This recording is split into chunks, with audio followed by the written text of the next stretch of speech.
anything positive came out of yesterday's race, it's that my mom's hottest driver made it to the championship 4. Let's get into it. Yesterday was the Autotrader EchoPark Automotive 500 to kick off the round of 8 at Texas Motor Shithole. And no, I'm not apologizing. It is a shithole. Although to be fair to Texas, the race actually wasn't as bad as it usually is. There was action. And by action, I mean a ton of crashes. Like this one that piled up right after the competition caution. And a spin, according to Dale Jr., Chastain, Bowman, Stenhouse, Priest, Bubba. Where? No, Newman, Haley. I see Joey Gase back there. Oh, man. Oh, the big one at Texas. Bilicki.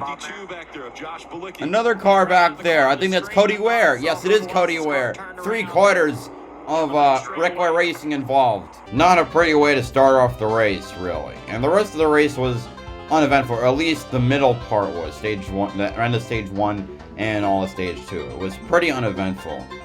Slightly better racing than I'm used to, though, at Texas. There was more action in the pack. There was a bunch of 2 wide, which is, well, the fact that I'm praising Texas for 2 wide is just sad in itself, really. The real craziness came near the end of the race. As for the playoff drivers, there was a problem. Joey Logano to the garage. Joey Logano, playoff driver, now behind the wall. Damn, what happened? On the 22, he is out of the race. This is exiting turn 2. The engine has expired on the 22.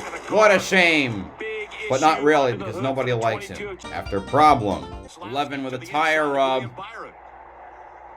Oh, and he starts to spin, I think. There he goes. That Cressman Toyota avoids everything, or rather everything else avoids it, as he narrowly avoids disaster. But Denny Hamlin, one of the 2 dominant cars of the year, spinning, playoff implications. After problem. Here we go. Car in the wall. Martin Truex Jr., playoff implications. Another one smacks the wall. Boom, boom, boom. Another one smacks the wall. After problem. Oh, hard on the wall. Chris Buescher, and by him, the 11 once more of that Cressman Toyota driven by Denny Hamlin. Part of the hood popped up. More damage to the 11. And the 17 definitely gonna DNF there. Oh man, we're really headed for a green-white checkered, aren't we? And oh yeah, there was this. The 18 gets in the 17. He spins, but he keeps it straight. The 38 behind in that lime green car smacks the wall in turn 1. Hard hit for Fast Pasta.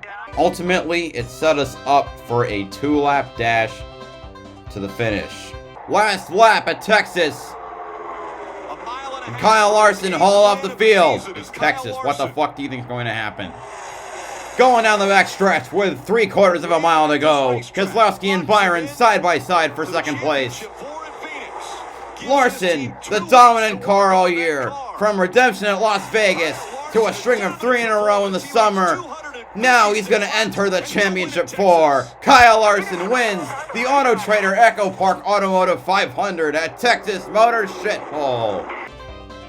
So yeah, Kyle Larson avoids the fate of Kevin Harvick and advances to the championship 4. Hopefully Denny Hamlin will do the same to at least show some form of legitimacy coming to the championship race. Looking at the top 10, Kyle Larson again had a great day, won the race, led 256 laps, and he's now 54 laps away from beating Jeff Gordon's single-season 36-race season record for the most laps led.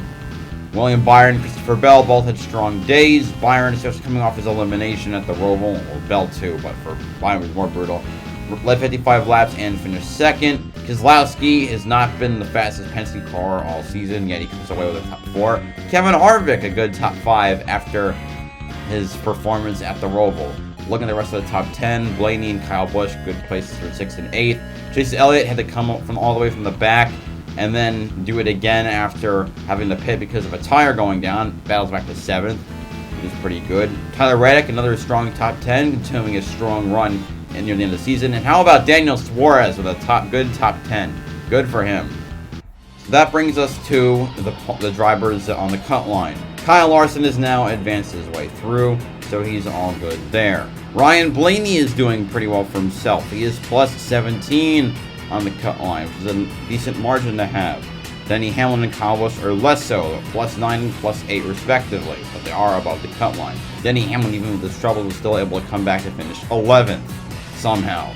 Looking at the drivers that are below the cut line, Chase Elliott had a decent day, but it still isn't enough to beat the drivers above him because they also got stage points.